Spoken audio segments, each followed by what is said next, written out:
ఎమ్మెల్యేలలో ఎంతమంది టికెట్లు ఇచ్చినాడు? నాకు తెలిసి ముగ్గురికి. ఆ 23 మంది ఎమ్మెల్యేలు తీసుకునేటప్పుడు ఒక్కొక్కరికి ఎంత ఇస్తామన్నాడు? ఒక్కొక్కరికి 20 కోట్లు. ఇచ్చింది ఎంత? అడ్వాన్సు.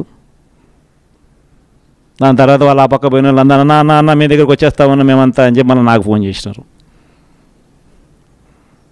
ప్రజల్లో ఒకసారి జారిపోయిన తర్వాత మళ్ళీ వెనక్కి వచ్చినారంటే ప్రజల్లో ఆ రెస్పెక్ట్ పోతుంది, ఆ విలువలు పోతాయి, ప్రజలు ఇచ్చే గౌరవం పోతుంది.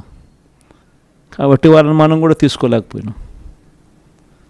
వాళ్ళ రాజకీయ జీవితాలు ఏమైపోయినాయి?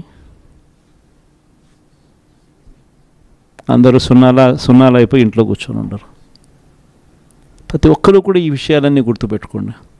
రాజకీయాలలో ఎప్పుడూ షార్ట్ కట్ ఉంటుంది, లాంగ్ కట్, దూరం దారి ఉంటుంది, షార్ట్ కట్ ఉంటుంది. షార్ట్ కట్ ఎప్పుడు తీసుకోవద్దండి. రాజకీయాలలో ఏ రోజైనా కూడా నిలబడాలి అని అంటే, ప్రజల మన్ననలు ఉండాలి అని అంటే, ప్రజల్లో గౌరవం ఉండాలి అని అంటే, కష్టమైనా కూడా మనం తీసుకునే దారి విలువలతో కూడిన దారి, విశ్వసనీయతతో కూడిన దారి తీసుకోవాలి. ఇదే నేను పాటిస్తాను. నేను మీ అందరి దగ్గర నుంచి కూడా